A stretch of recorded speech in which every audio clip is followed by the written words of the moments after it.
Hi everybody, I just tweeted on Twitter that I have a stomach ache, so I thought why not do something really interesting at the same time that I feel terrible.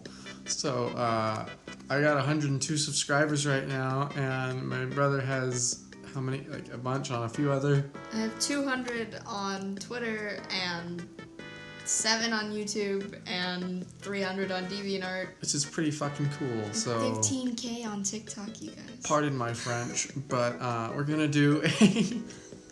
we're gonna do another little Q&A thing right now, so yeah, let us begin. So who's first on the list? First question is from Beastie Star or the Beastars, and they ask a whole bunch of questions.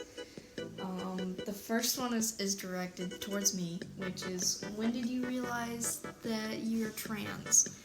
6th grade. It was bad. It was just like overwhelming dysphoria, and I did some Googling, and the internet said, hey, you a tranny. Cope. Okay. Next one. Okay. What got you into the furry fandom? You don't identify as a furry, do you? Not right now. I just kind of have a... You have a fursona. I know I do, but it's like, I don't really associate myself with the fandom because it's... All of your friends are furries. I understand that. So are all of your followers for the most part. I am fully aware of that. You're in the furry fandom, but you're not a furry. Yeah. That self-identifies as a furry. No. I got into the furry fandom also in middle school because I didn't know how to draw hands. I was like, screw it. I'm gonna draw myself as a cat. And then I showed him a video of a guy in a fursuit playing the piano from a Bob Show video. I don't even know if his channel's still up. I wanted it so It's much. pretty cool. So yeah, that's how I became a furry. That's pretty much how that shit began. Also warrior cats. That too. I literally forgot about that. Anyway, next question. What is your thoughts on Kiro, Nazi furs, and other dramas in the furry fandom? Kiro can go messy tails himself. That's my opinion. He can go game end his entire existence for all I care. He should delete everything.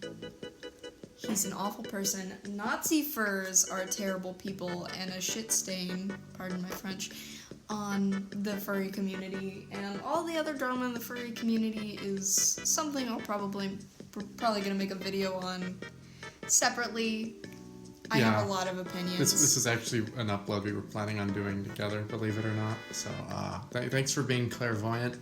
Secondly, just to add on to that, just TLDR, don't diddle your dog, don't be political extremists, and stop digging up poop on other people for the sake of digging up poop on other people.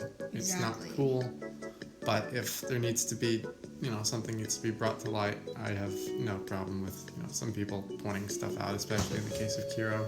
You can check it out on my channel. I did like a 14-minute long video on that, which you should totally watch. It's very good. Anyway, next question. When will the fandom be socially acceptable? I assume you're talking about the furry fandom, and to that I say never. No. We dress up as animals, you guys. There's always gonna be the zoophilia jokes. There's always gonna be people who hate furries just because they're furries. No matter how, it's not a harmful hobby at all. Can it be cringy? Sure. Does that hurt anyone? No. My main motto in life is, if it makes you happy without hurting other people or yourself, it's okay, do it. And that's how I am with the furry fandom. It brings people happiness, but there's always gonna be people who hate it, and it's never gonna be completely socially acceptable to dress up as a neon green wolf in public, and that's facts. Yeah, this is kind of a thing. Looking on it from the outside for a long time, and on the inside, because literally every single... You got sucked into I got sucked into it. I'm just I'm kind of like an island on here. But, anyway, essentially, it's always going to be weird, I think. You're always going to have people that are, because, people are like a box of chocolates. Some things appeal to some people and some things don't appeal to other people. Hell, I collect coins as a hobby. people think that's nerdy as heck. So you know what? To each their own is ultimately what I have to say, and it's not necessarily a bad thing that if it won't be socially acceptable on a wide scale in the sense of like general acceptance, but like you might think, well, some people can like just don't care, but that doesn't necessarily mean it's not acceptable. And I think currently that if you were to get rid of all of the literally terrible stuff that's gone on recently, especially. I still don't think it would be sexually acceptable.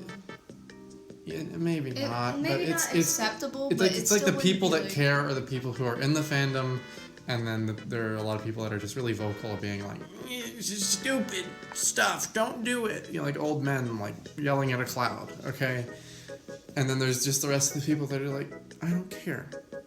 And next question. Favorite furry artist or YouTuber? I hesitate to say that I have a favorite furry because I did. My last favorite furry was Kiro the Wolf. That was the last time I watched furry YouTubers, and we saw how that went. So, Telephone, I guess. Because that's just dog squeak noises that comes out of their persona's mouth. So that's... I don't have a favorite furry. I don't really have a favorite artist. Netravir, maybe? Oh yeah, Netravir is still good. Maybe? Oh. Yeah, that's the favorite YouTuber, Jacksepticeye, Green Markiplier, regular Markiplier. That's it. I'm about the same. Ace of Clay. I love Ace of Clay. Never heard of them. But watch Ace of Clay. He's really cool. Take his word on it. As for me, I watch a little bit of Ada Delota's videos every once in a while because I think he's actually kind of just a funny dude to watch. I kind of watch more or less streams, I guess, on YouTube. I watch a lot of Vinesauce. I've always liked Vinesauce. He's freaking hilarious. Joel and Vinny, respectively. I kind of like Joel more, not gonna lie. I think he's just funnier. But favorite YouTuber, there was another guy on there. There's one guy on YouTube named Kira Sensei. He did, because I'm a language nerd, I kind of found him because he would do Spanish lessons, but he's from Spain, so he does them all in Spanish, and he does a lot of sort of societal commentary, kind of like on the inside of it, like how Europeans interact with the Japanese, speaking from an immigrant's perspective, and I kind of like that a lot. And he holds like debates and stuff. He's just a cool dude. And if you can speak and understand Spanish, I definitely recommend giving him a watch. So yeah. Next question. Okay, next question. I'm skipping over a few because they're either repeats or they're asking me if I'm a top or a bottom. So I'm just gonna skip over those. Nothing NSFW. Yeah. Those make me uncomfortable. Let's see. We're good Christians and Wiccans here. Okay. What's the weirdest thing y'all have experienced? This is from Pemhel. Pemhel? Whatever. However you say your username. What is the weirdest thing y'all have experienced? Want me to go? Yeah, you go. Okay. I think the weirdest thing that ever happened to me, it's either having acupuncture or something very similar. I had acupuncture one time. Very relaxing, but kind of simultaneously weird. Because I can't tell if it was like actual acupuncture or if it was placebo, but nonetheless very relaxing in a weird way. And then I had a very similar kind of thing with I had to get like not like an X-ray kind of out of my legs or like a radio scanning of my legs or something. It was really weird. But basically they just stick a giant freaking needle in my calf, and it hurt in the sense that it like just tingled. And I was like, what the heck? And I was like in 7th grade. And I was like, what the heck are they doing to my legs? And it's just like this 3 or 4 inch long needle going straight into my freaking calf. I think that's probably the weirdest thing I've ever experienced. Your definition of weird is very different from mine. My weirdest experience was probably, I was in a music store one time, and I was playing my ukulele, waiting for my mom to check out, and this dude who I guess worked there, he was like probably 50, completely shirtless, and he goes, "You're really good with your fingers." What the hell? Okay. That was probably one of the weirdest things. Okay, that's pretty weird. And having my butt grabbed at Target, that was pretty weird. That is also By weird. a store clerk. That is very weird. One more. What's another one? Fire away. Biggest aspirations and goals in life. I want to work in Europe. Yeah, at the Hadron Collider. So if you're out there, pardon my French once again. I don't know how to say I'm sorry in French. Perdóname por favor. That's the closest thing I'm gonna get. That or just becoming fluent in any second language because I haven't gotten there yet. My biggest goal is to open a tattoo parlor. It's pretty cool. Yeah. Okay. Favorite thing that has happened this month and highlights. I got an energy drink. I've had the most boring month of my It's life. March. It's boring. Nothing really for me. My favorite color, though, is green. Obviously. Mine is maroon or black. Okay, that's good. Next questions from Murphy. Murphy asks, which one of us has the best taste in music? That's really like a rock, paper, scissors kind of thing. Yeah, you listen to like lo-fi and what else?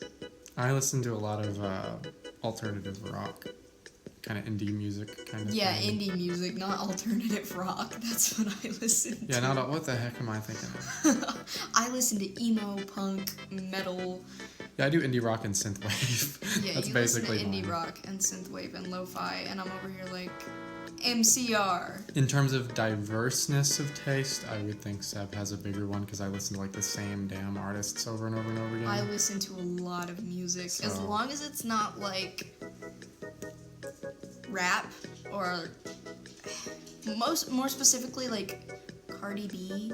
Yeah, I can't stand her. I'm sorry. Then I'll listen to it. Or country. I hate country. Burn it to the ground. Same. That's all. I listen to everything Okay. else. So. Next question. Next question is, how are you that small? Oh my god, I'm just 5'2". Why are we commenting on my height? It's 2021. He's a very small dwarf. I'm not a small dwarf. I'm a tall hobbit. Tall hobbit. I'm not a small dwarf. Okay, fine. Okay, last question is from Fruit Loop Lover. Favorite pizza topping? Go. Hi, Bailey. That was my dog. Flapping there. Flapped her But ears. she's in my lap, and she's old and ugly. But besides the point. Favorite pizza topping? Yeah. I'm gonna have to go with probably meatballs. Ew. I think that's pretty freaking good. I'm gonna get a little bit controversial Better here. pepperoni. I'm gonna get a little bit controversial here. Uh-huh. Pineapple. That shit slaps. That's my favorite pizza Okay. topping. And there was actually one other question that was asked while we were shooting this, believe it or not, from @PitchProtogen, a good friend Matteo. Says, when's Fortnite 2? Sooner than you think. Fortnite 2? Yeah, Fortnite 2. Electric Boogaloo. No, No, just Fortnite 2? it's Fortnite 2. Fortnite 2 is whenever your heart desires, because Fortnite 2, It's in all of us. it's in all of us. It's in your hearts, it's in your souls, it's in your minds, it's in your dreams, your aspirations. Fortnite 2 is in you. Thank you. Yeah, well, you'll be able to hit that chug jug pretty damn soon. That was our Q&A. That was our Q&A. Thank you. Much Bye. appreciated. Please watch our other videos. Yeah.